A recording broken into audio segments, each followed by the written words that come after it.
Hello and welcome to the Stephen Perse podcast. My name is Dr Andy Kemp and it's my privilege to be head of the senior school within the foundation. Today I'm delighted to be joined by two people from Rosedale House, one of our junior schools in the foundation. I have David Hewlett, who is head of Rosedale House, and Imogen, who is a pupil in year 5, who has found a way to keep herself rather busy during the current lockdown. Welcome to you both. Imogen, can you tell me a little bit about what you've been up to recently? So I saw Captain Tom on the news walking around his garden, and he inspired me to do something to help as well. So I set up a Just Giving page for 9 key worker charities, and then I was going to do a Keepie Uppie for every single key worker in the country. So how many key workers are there in the country? There's around 7.1 million, so that's why I chose 7.1 million Keepie Uppies. Wow, that's a huge number, and that's a lot of Keepie Uppies. So how long do you think it's going to take you to do 7.1 million Keepie Uppies? So my original target was around 200 Keepie Uppies a day. Okay. But we worked it out, it was going to take 97 years. That's quite a long time. Yeah. So what's the current plan? So at the moment on my own, I'm doing around 2,000. So I've done a minimum. I've upped it by around 10 times. So I get it around 2,000 a day. And we've had amazing, we've had around 10,000 Keepie Uppies for donations a day. Amazing. Well, that must be really exciting. So how much money are you hoping to raise? Well, when I started this week, we were going to raise £1,300. 1,000, yeah. And so we went literally, like in the first couple of days, when we was through it. So we upped it to 7,100 for 7.1 million Keepie Uppies. Excellent. And how much have you managed to fundraise so far? And at the moment, we've managed to raise around £4,608. Excellent. So well on your way then. Fantastic. I'll say that really is incredible work, Imogen. And hello, officially. Nice to see you. We've not seen each other for quite some time. You look really well. We're all very proud of what's going on at Rosedale. I know lots of pupils are just talking about what you're up to, and I think it is a fantastic achievement that you are aiming for. So well done. Keep it up. Literally, keep going.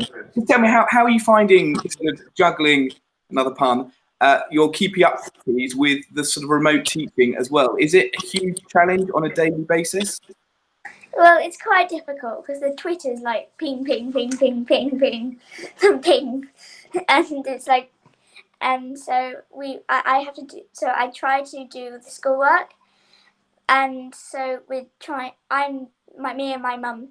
And a bit of my dad, I was like, so he's asking me what I'm going to say while I'm trying to do my schoolwork, a little bit of it.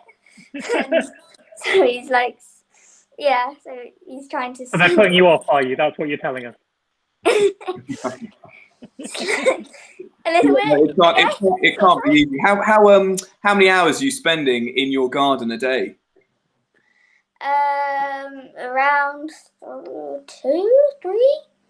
Yeah. And if it rains, you just get out there and carry on? Yeah. A couple of days ago, I tried to hide in my greenhouse. I went to hide in my greenhouse.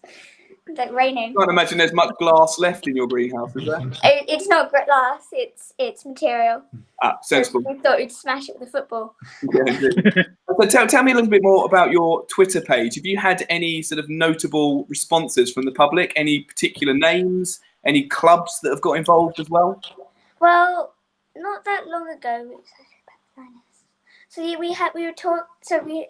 were doing like a sort of a podcast thingy, and they brought on Lucy Bronze, who's the lioness, and it was really shocking.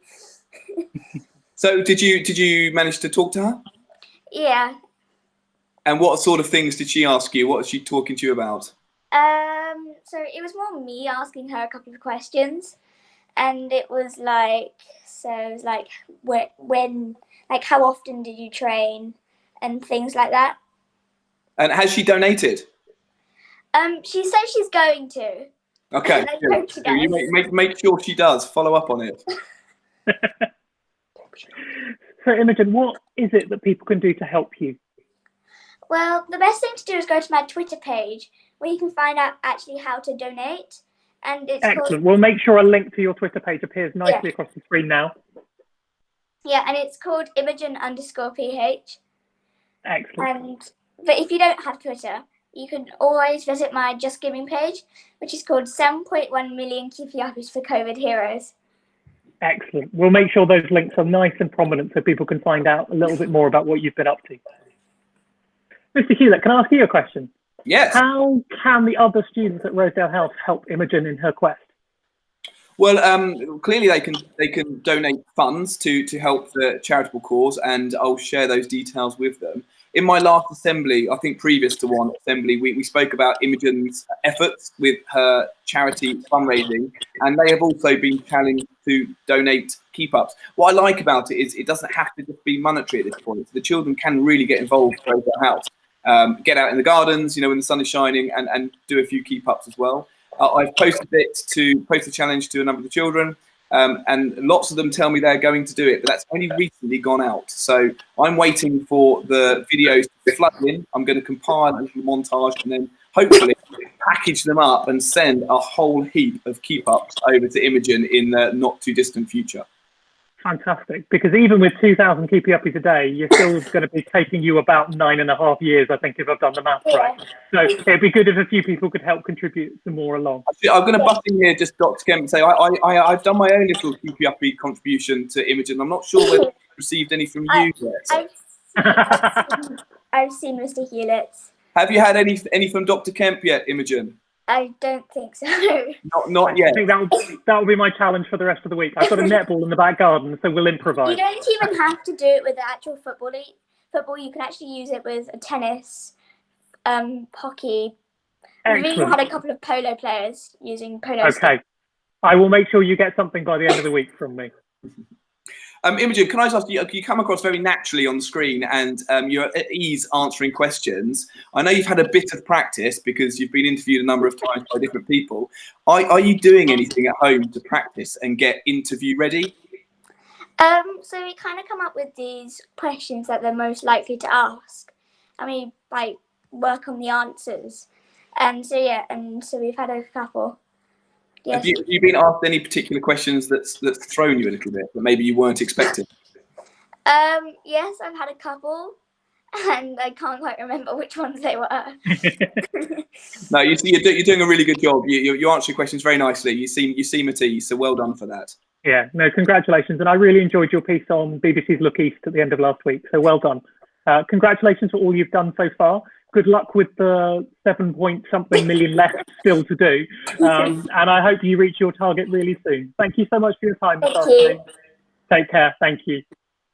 Thank you.